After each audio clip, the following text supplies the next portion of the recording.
Chapter 25. The Last One. Part 1. Rain pattered against the dirt-stained glass as a lone girl sat beside the window. The daylight peered through the glass and splashed against the desk that the girl was sitting at. Her hands fiddled with a piece of paper that had many crinkles and even a minor tear that creased against a corner of the paper.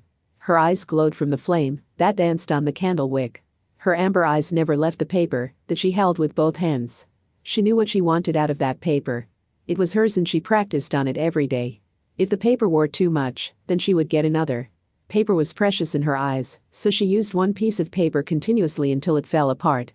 She folded the last edge into what she would now call a dog. Her eyes lit up with excitement as she set it on the table and watched it intently. Her hands gripped the table and her eyes studied the paper dog that she created. Her wonder and excitement were unparalleled. Her days of practice finally paid off. She could now say that she can create a dog. It couldn't move or bark, but the creation itself to her was a masterpiece, and the many wrinkles in the dog's form were to prove it. "Oh, that's very nice, Ko-chan," a woman's voice said behind her. Conan turned around with a wide smile. "I finally made it, Mommy. It took me so long, but I can finally do it." Her mother came up to the desk and picked up the dog.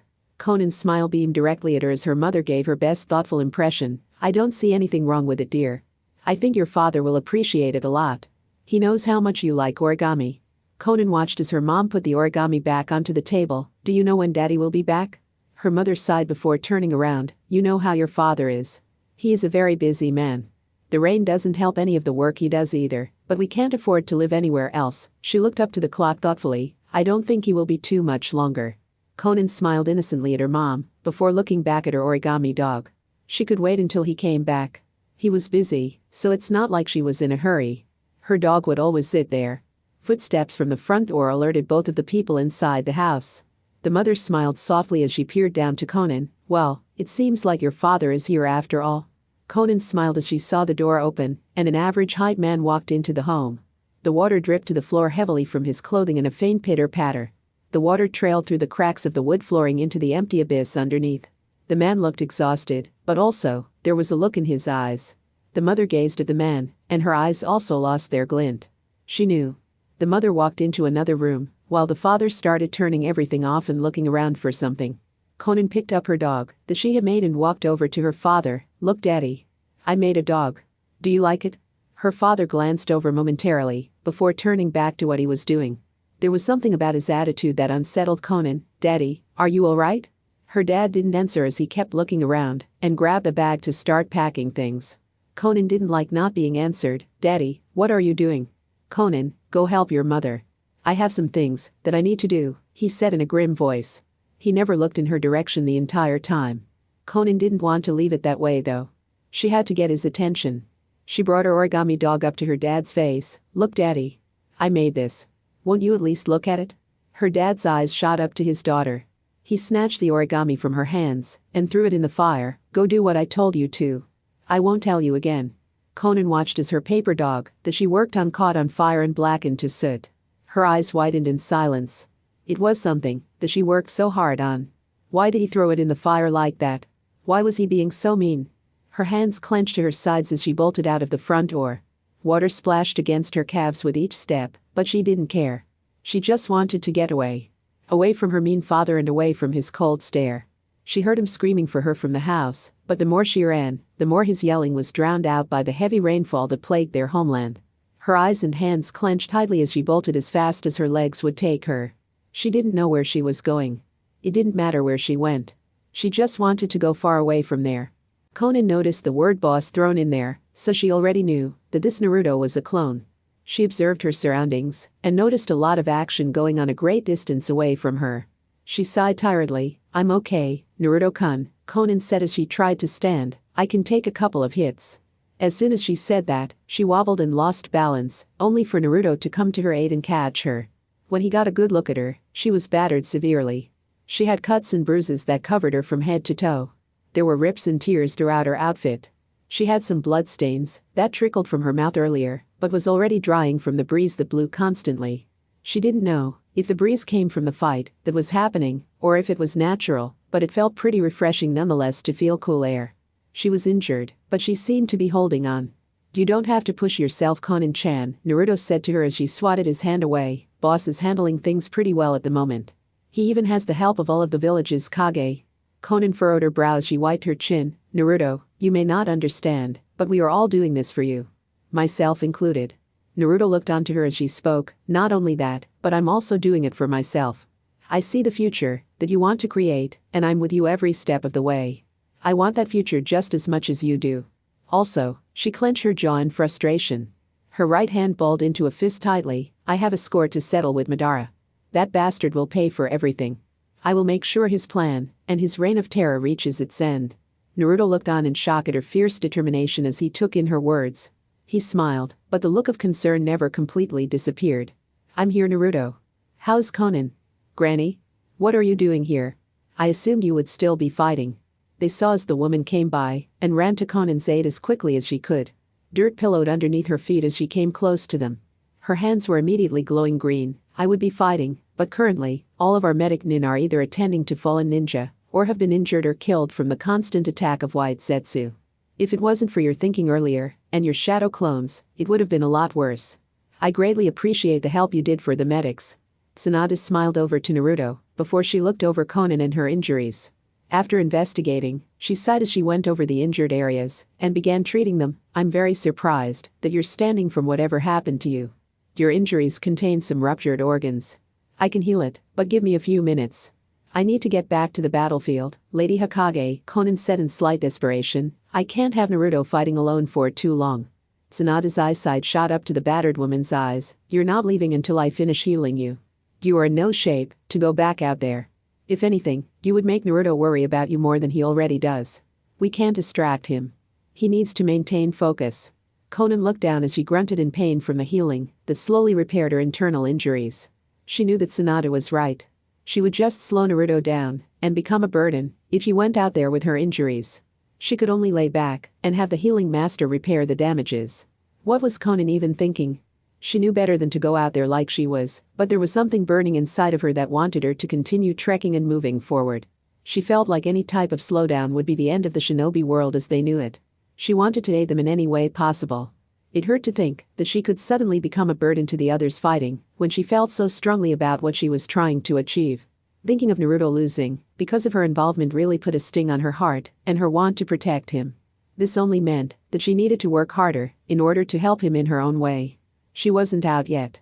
Please stay safe, Naruto-kun. I'll be there shortly. Flashback. Earlier, Konan and Naruto ended up finally joining the battlefield. After helping everyone and squaring everything away with the White Zetsu that seemed to infiltrate every camp and squad that they had no choice but to split Naruto up through shadow clones and have him help each camp by locating the Zetsu that were disguised as other shinobi. If Naruto wasn't there when he was, then many more lives would have been lost. That's not to say that lives weren't lost already, but Naruto did what he could to prevent any more catastrophe that could have jeopardized the entire war. It also helped that Kasama kept his end of the bargain and didn't give out information to Madara or Kabuto. This helped in the prevention of the enemy finding the location of the Turtle Island. Once Naruto was able to locate the Zetsu and eliminated them, he began to help seal all of the other resurrected forms of previous shinobi. The battles were fierce, but with Naruto's current quick wit, they were able to handle the sealings more swiftly and efficiently. This allowed more hands to be ready to battle in other places and gave higher advantages to other battles that probably would have been in crisis had they not finished as they did. After the impure resurrection disappeared by Itachi's control, Madara felt annoyed by the sudden turn, but even he knew that the impure resurrection was only a bonus help and not much of a big game changer. Naruto and Konan finally caught up to him and met him at his statue that he created from the combination of the Biju. Naruto. Kakashi-sensei. How's everything going so far? Naruto stopped next to the other three that were standing next to him. One was Kakashi, who looked bruised and beaten, but not defeated. The other was Might Guy, who seemed only scratched with some slight tearing to his outfit, but other than that, no worse for wear. Finally, Yamato was bruised pretty roughly. He seemed to be worn out, but he looked more willing than Kakashi did. Kakashi was glad to see both Naruto and Konan show up when they did, because he could honestly use a little break. Honestly, things are not looking great. We've been trying our best to stall for time. You coming when you did most likely saved my life, so I thank you for that. He smiled an almost deflated smile, but kept his composure nonetheless. Naruto could only smile back as he looked on ahead with vigor to his opponent. I wouldn't worry about anything right now. Now that we're here, I don't think it will be an issue. His face took on a more serious look. Where are the Kage? Kakashi only nodded. Right, well, the Kage have taken front stage at the statue a few minutes ago, trying to destroy it, but nothing is working so far. I've been keeping Madara busy, but that has run its course. Statue? What statue? He asked while looking around with his hand in a salute, but immediately spotted something unusual and human-like sitting in the distance. Whoa. What is that thing? That is the statue of the combined Bijuu. All of the Bijuu are sealed into that thing, Kakashi said seriously.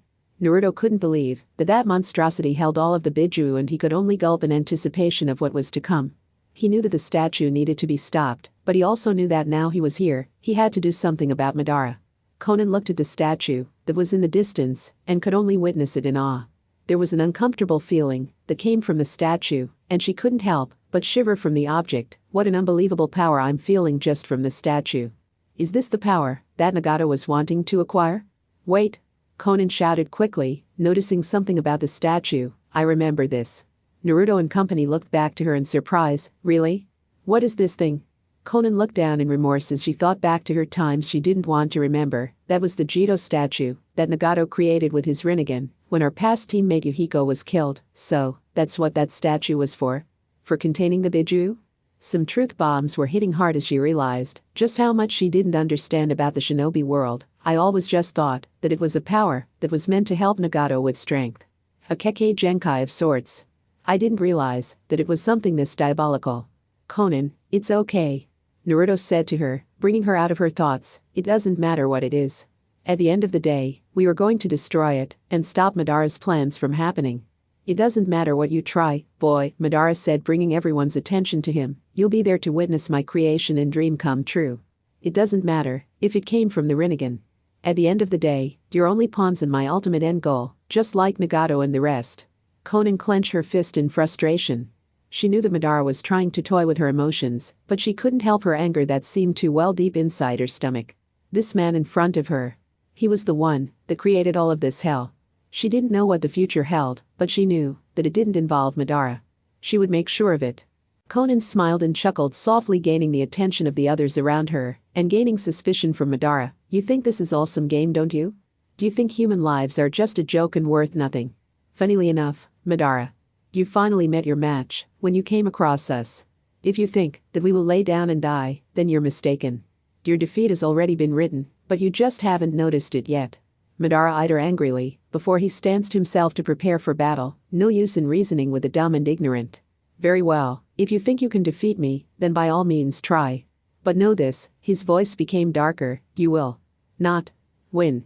Naruto looked on to the both of them and smirked before he got into a stance as well. Thanks, Conan-chan. You really made me excited to finish this guy, you know. Yeah, Kakashi said as he came back into a stance. I think I have a little more left in me as well. Yamato finally spoke up after listening to everything that took place. Well, maybe I can be useful somewhere? This is great. So much youth burns in everyone here. It's blinding. Guy yelled as he pumped his fist. Everyone prepared with excitement that they haven't had this entire fight. They knew what was coming. End of chapter 25.